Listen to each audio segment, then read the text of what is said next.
This video sponsored by SBO Digital Marketing. இது work from home opportunity. இதை use பண்ணிக்கோங்க. இது மந்த்லி 21K கிட்ட சம்பாதிக்கலாம். இது ரொம்ப ட்ரஸ்டபுளான கம்பெனி. இதில் நீங்கள் சேரணும்னா டிஸ்கிரிப்ஷனில் உள்ள நம்பரை வாட்ஸ்அப்பில் கான்டாக்ட் பண்ணுங்கள்.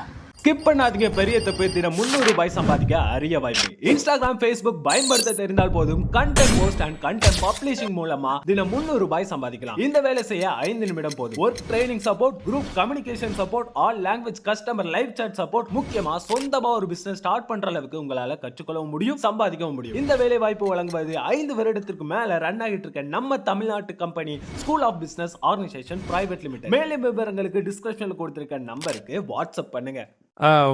மிக முக்கியமான கிறிஸ்தவ தலைவர்கள் எல்லோருமே வத்திகன் தலைவரை பார்த்துருக்குறாங்க.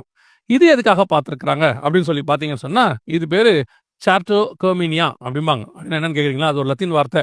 அதோட அர்த்தம் என்னன்னு சொன்னால் ஃபெலோஷிப், எல்லாம் எக்கோமெனிக்க மூவ்மெண்ட் அப்படின்னு சொல்லுவாங்க. ஒன்றிணைந்து செயல்படுதல் அப்படின்னு அர்த்தம். இந்த ஒன்றிணைந்து செயல்படுதலை பற்றி என்ன அர்த்தம், என்னங்க இருக்குது, இதில் ஏன் நம்ம பேசுகிறோம் அப்படின்னா, இது 2001 ஆரம்பிக்கப்பட்டது. ஆரம்பித்து அதாவது புரோட்டஸ்டன்ட் சர்ச்சஸ், புரிதலுக்காக சொல்கிறேன், புரோட்டஸ்டன்ட் சர்ச்சஸும் கேத்தலிக் சர்ச்சஸும் இணைந்து, அதோடு கூட இந்த இண்டிபெண்டன்ட் சர்ச்சஸ் சொல்லக்கூடிய பெண்டிகாஸ்டல் சர்ச்சஸ், இவங்க எல்லாருமே இணைந்து ஒரே கிறிஸ்டியானிட்டியாக நம்ம ஃபாலோ பண்ணணும். அதற்கு ஒரு தலைவராக பேப்பல் கவர்மெண்ட், அதாவது இன்னும் சொல்ல போனால் பார்ப்பரசரை தலைவராக நாம் ஏற்றுக்கொள்ள வேண்டும் என்கிறதான 2001 போடப்பட்ட டாக்குமெண்ட் இது. அப்பத்திலிருந்து 2004 சொல்கிறோம், இது சாத்தியப்படாது, சாத்தியப்படவும் கூடாது. ஏங்க, கிறிஸ்தவர்கள் ஒன்றா இருக்கிறது தப்பு இல்லையா? ஒன்றா இருக்கிறது தப்பே இல்லை.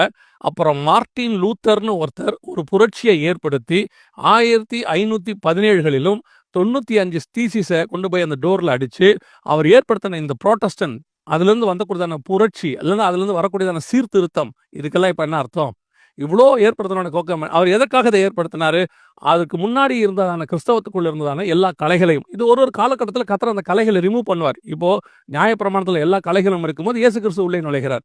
உள்ளே நுழைந்து எல்லா கலைகளையும் எடுத்து போட்டு நியாயப்பிரமாணத்தினுடைய பூரணத்தை அவர் உண்டாக்க முயற்சிக்கிறார். அதே நேரத்தில் பவுல் உள்ள வர்றார். பவுல் வரும்போது ஆரம்ப கால கிறிஸ்தவத்தில் சாதி திருச்சபைக்குள்ள இந்த யூத மார்க்கம் புகுந்து சில காரியங்களை செய்யும் போது அவர் தைரியமாக அதை எதிர்க்கிறார். எதிர்த்து துணிச்சலோடு கூட எதிர்த்து அந்த காரியத்தை அவர் பியூரிஃபை பண்றார். இது எல்லா காலகட்டத்திலும் நடக்கும். அப்படி ஒரு காலகட்டம் தான் மார்ட்டின் லூத்தர் காலத்தில் நடந்துச்சு. அதாவது அது வரைக்கும் கிறிஸ்தவம் ஏறக்குறைய 1260 வருஷ காலமாக அது ஒரு பெரிய மாயைக்குள்ள போய் மாட்டிக்கிச்சு. உபதேசங்களும் சரி, அல்லது பேகன் வர்ஷிப்னு சொல்லுவாங்க, அதுவாக இருந்தாலும் சரி, அல்லது ஆடம்பரமாக இருந்தாலும் சரி, எல்லாத்தையும் போன உடனே மிகப்பெரிய சீர்திருத்தத்தை மார்ட்டின் லூத்தர் கொண்டு வர்றார். இப்போ கொண்டு வந்து அதுக்கப்புறம் ஒரு 400 வருஷம் ஆகிப்போச்சு. இப்போ திருப்பி என்ன பண்றாங்க அப்படின்னு கேட்டீங்கன்னா, எல்லாரும் போய் ஒன்னா சேர்ற இடத்துக்கு வராங்க. இப்போ மார்ட்டின் லூத்தர் எதற்காக இந்த புரோட்டஸ்டன்ட் இயக்கத்தை உருவாக்கினாரு? அதிலிருந்து ஒரு பெரிய மாற்றம், பெண்டிகாஸ்டல் மூவ்மெண்ட் மிகப்பெரியதான எழுச்சி 1906 சந்திச்சிச்சு. இந்த காரியங்கள் எல்லாமே இவங்க சரி பண்ணிட்டாங்களா? திருப்பி போய் சேரணும்னா அவங்க அதை சரி பண்ணி இருக்கணும்ல. சரி பண்ணிட்டாங்களான்னா இல்லை, அதே காரியங்கள் அப்படியே தான் இருக்கு. அப்போ திருப்பி சேர்வது நோக்கம் என்ன? இவங்க என்ன சொல்றாங்க, ஏன் நம்ம ஒன்றா சேர்றோம் அப்படின்னு கேட்டால், நம்மெல்லாம் இணைந்து ஒரே ஃபெலோஷிப்பாக இருந்து ஐரோப்பாவிலும் ஆசியாவிலும் கிறிஸ்தவத்தினுடைய காரியங்களை பலப்படுத்தணும். ஐரோப்பாவில் கிறிஸ்தவம் பலவீனப்பட்டு கொண்டிருக்கிறது. மற்ற மதங்கள், மற்ற மார்க்கங்கள் வளர்ந்து கொண்டிருக்கிறது.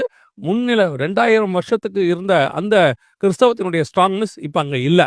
அதான் நிதர்சனமான உண்மை. அநேக சபைகள் மூடப்பட்டு கொண்டிருக்கிறது. இந்த எக்குமெனிக்கல் மூவ்மெண்ட் மிகப்பெரியதான மாற்றத்தை ஒன்றும் கொண்டு வரல, இன்னும் மோசமாக்கும். இது எங்கே போகுதுன்னு உங்களுக்கு சொல்கிறேன்.